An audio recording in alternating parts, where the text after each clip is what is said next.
Boa noite, amigos do canal Arregui, e uma noite dos Atléticos do Campeonato Brasileiro, com um destaque aí para esses xarás, né, que obtiveram os melhores resultados das 7 partidas que foram disputadas em meio a essa pandemia de coronavírus que ameaça algumas escalações, que desfalca alguns outros times, que levou um dos Atléticos, o de Goiás, a recorrer à CBF para escalar os seus jogadores que haviam tido resultado positivo e eles foram liberados pela CBF. Então, uma coisa absurda, mas enfim, não vamos entrar nessa seara. Vamos começar pelos Atléticos mais tradicionais do futebol. O Mineiro, o Galo, é o mais antigo deles em termos de campeonato brasileiro, que conquistou uma vitória maiúscula depois de ter vencido o Flamengo por 1-0 na estreia no Maracanã no domingo. Agora venceu o Corinthians por 3-2 no Mineirão, com uma reação espetacular. Depois de perder o primeiro tempo por 2-0, em 15 minutos do segundo já havia virado para 3-2, num jogo que, se não fossem as falhas da defesa alvinegra mineira nos primeiros minutos da partida, poderia ter sido uma goleada, porque o domínio foi absoluto do Galo. Ele foi muito superior. Ele chutou 40 vezes a gol, mandou 2 bolas na trave. O Corinthians chutou 4 ou 5 bolas. Então, o Atlético falhou, bobeou muito no início, o que permitiu a todo mundo ter a impressão de que ele poderia colher até uma zebra diante do poderio dos times. O que mais espanta, antes de entrar nos detalhes da partida, é que o Thiago Nunes assumiu o Corinthians em janeiro. Ele poderia ter assumido em dezembro, já andou observando o time lá, já andou comparecendo ao Parque São Jorge, tudo, né, lá no centro de treinamento do Corinthians, tudo já. Mas assumiu em janeiro.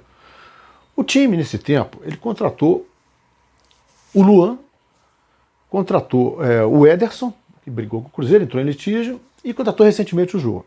E vendeu o Pedrinho para o Benfica e perdeu o Wagner Love, que já não estava bem, pediu para sair e tudo. Não foi uma mudança assim drástica no elenco. O elenco é mais ou menos o mesmo desde o início do ano. E ainda assim, você corintiano, diga sinceramente, você tem um time? Existe um time do Corinthians com a cara de time, como foram os Corinthians dos anos anteriores? Não. Como foram o time anterior do Thiago Nunes, o Atlético Paranaense? Não. Ao passo que no Atlético Mineiro, o Sampaoli chegou em março. Em março. Ele estreou contra o Vila Nova, um sábado à tarde, um jogo antes da paralisação por causa do coronavírus. Entrou em quarentena, teve salário reduzido junto com o elenco ali momentaneamente, e voltou a treinar em maio. E você vê o Atlético com um time, um quadro nitidamente em evolução.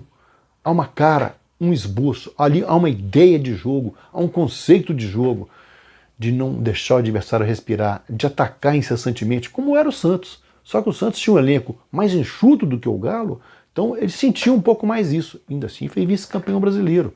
Só não foi a sensação maior do campeonato, porque o Flamengo teve o Jorge Jesus, deu aquela conjunção ali de fatores, torcida, Jorge Jesus e o time e a categoria dos jogadores, e ficou um time iluminado. Mas o Sampaoli deixou muito boa impressão.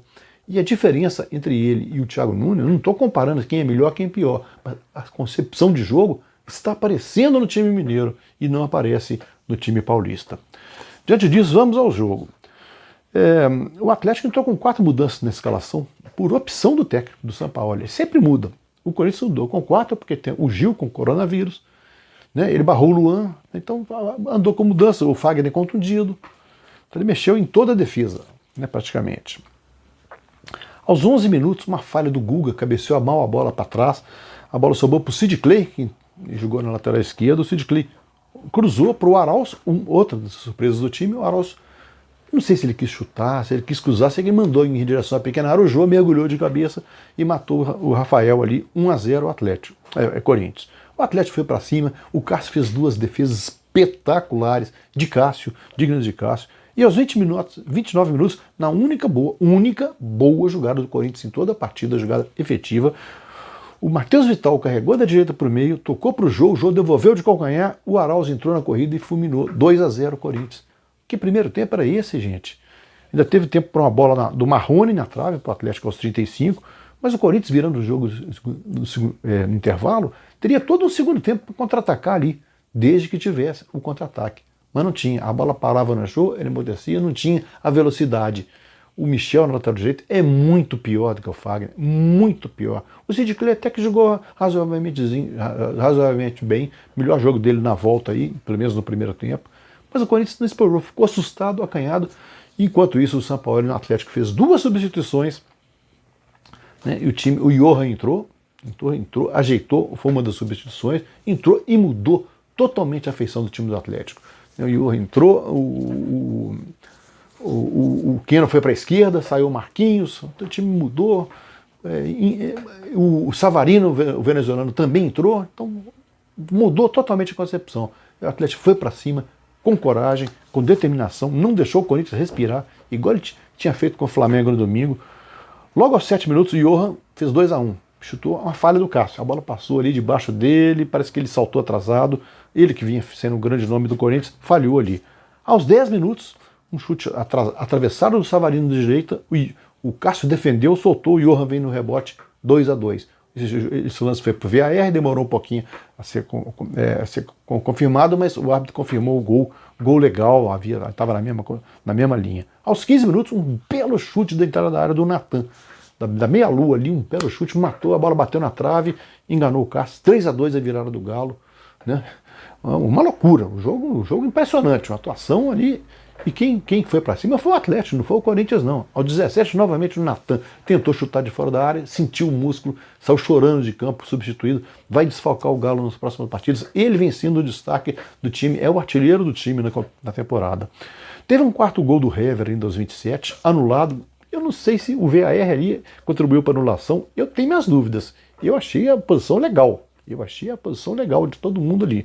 Não vi esse impedimento que o VAR identificou. De qualquer forma, a linha deles é diferente da nossa. A nossa linha é o olho na televisão, né? E anulou o gol ali, o que seria o quarto gol. E o Atlético perdeu uma chance ali, mandou bola na trave, não sei o quê, uma bola com o Keno. Aos 44, a única boa chance do Corinthians forte no segundo tempo, uma cabeçada do Jô, o Hever em cima da linha salvou. E ainda o Rafael teve tempo de fazer uma boa defesa também, numa cabeçada. Espalmou a bola para a linha de fundo ali. Seria injusto se o Corinthians conseguisse empate. Era para ser goleada pela produção do Atlético Mineiro. O Atlético, 100% de aproveitamento, uma fome, um apetite. O São Paulo conseguindo em pouco tempo dar uma cara e dar um jeito e mostrar uma ideia de jogo. Os treinadores brasileiros que vivem desdenhando disso aí, é bom que observem. Como se faz? A marcação ferrenha, não deixa o adversário respirar, sufoca o adversário, procura o gol, faz um gol, vai em cima. É isso que o torcedor quer ver. E o torcedor do Galo está feliz por isso, porque está vendo o time corresponder. Enquanto isso, o Furacão ganhou do Goiás por 2-1. Vitinho fez 1-0 aos 31 do primeiro tempo. O Daniel Bessa, aos 56, esse jogo teve acréscimo no primeiro tempo, empatou para o Goiás, mas aos 30 o Carlos Eduardo colocou o Furacão em vantagem. O Furacão é o líder da competição por ter um gol a mais de saldo do que o Galo. Então o Furacão, a gente não está vendo as transmissões do Furacão, mas de qualquer forma ele ganhou do Fortaleza no Nordeste por 2-0 e agora ganha do Goiás, está indo, está caminhando, não pegou adversários tão grandes, tão gigantescos assim quanto o Galo, mas também está indo o Furacão ali do Dorival Júnior. E outra novidade da rodada, grande atuação, o Atlético Goianiense, em sua estreia na competição. Ele que inscreveu, que teve que pedir, fazer um recurso à CBF para escalar jogadores que haviam dado resultado positivo da Covid, já tinha passado tantos dias, a CBF liberou. Parecia que o Flamengo é que estava com um jogador assim, porque o Domenech Torrente, hoje ele inventou, em seu segundo jogo à frente do Flamengo, ele não deu tempo para ele conhecer o elenco dessa forma. Botou Rodrigo Caio na lateral direita, Gustavo Henrique na zaga, ao lado do Léo Pereira, botou Vitinho na ponta esquerda do lugar do Arrascaeta. O time do Flamengo não andou e levou um baile. Perdeu por 3-0. 2 derrotas. O Flamengo está dormindo na lanterna.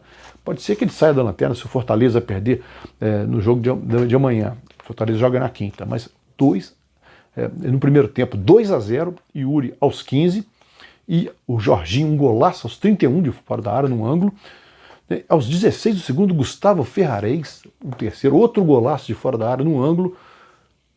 Poderia ter tido mais gol, teve gol anulado, teve pênalti não marcado do Rodrigo Caio. Teve um lance que o Diego Alves, a bola já estava parada, tal, ele derrubou um adversário com deslealdade, o segundo árbitro, expulsou o Diego Alves. O Flamengo teve que sacrificar um jogador e colocar o César no gol. É impressionante. Ele derrubou o Matheus Vargas, né? Foi expulso por isso.